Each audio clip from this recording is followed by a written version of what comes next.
講起黃沙水產市場，作為老港一定唔會陌生。以前咧，我哋成日過嚟呢度買海鮮、食海鮮，唔知道大家有冇過嚟食過海鮮呢？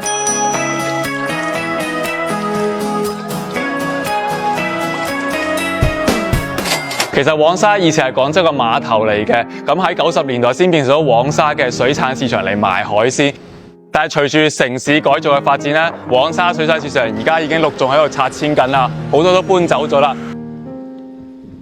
剩低嘅大部分嘅地方，被改造成廣州最潮嘅市集之一——黃沙上岸集市。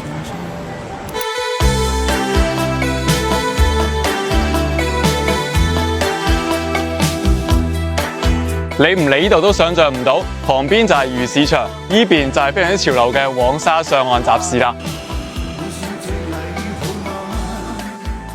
入到嚟黃沙上岸集市咧，你會見到各種各樣嘅潮流嘅元素，譬如話咖啡店啦、酒吧啦，仲有老港嘅一啲標誌性嘅小食，吃喝玩樂一條龍啊！因為係黃沙水產市場改造啊，所以呢度特別多魚嘅元素嘅。黑白風嘅麥當勞叔叔，紅白機，細個嘅時候你有冇玩過啊？肥佬車度回憶當初玩紅白機。做咩樣死我唔記得佢啲碼噃。太渣啦！另外你可以睇下呢度啲裝修，哇，好東南亞風格嘅喎，好足編嘅燈籠啦，包括遠處你會見到各式各樣嘅元素。嚟呢度無論係吃喝玩樂定係影相，都係非常之好嘅。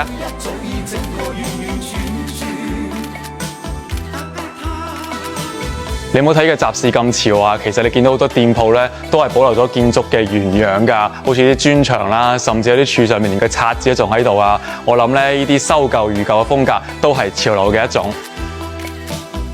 所以啊，如果你都想咁潮流嘅集市入邊一齊去影相咧，7月12號我哋同佳能咧就會喺黃沙上岸集市舉行一場免費嘅攝影沙龍活動啦。如果你有興趣嘅話，嗱聲報名啦，名額唔多啦，到時候見，拜拜。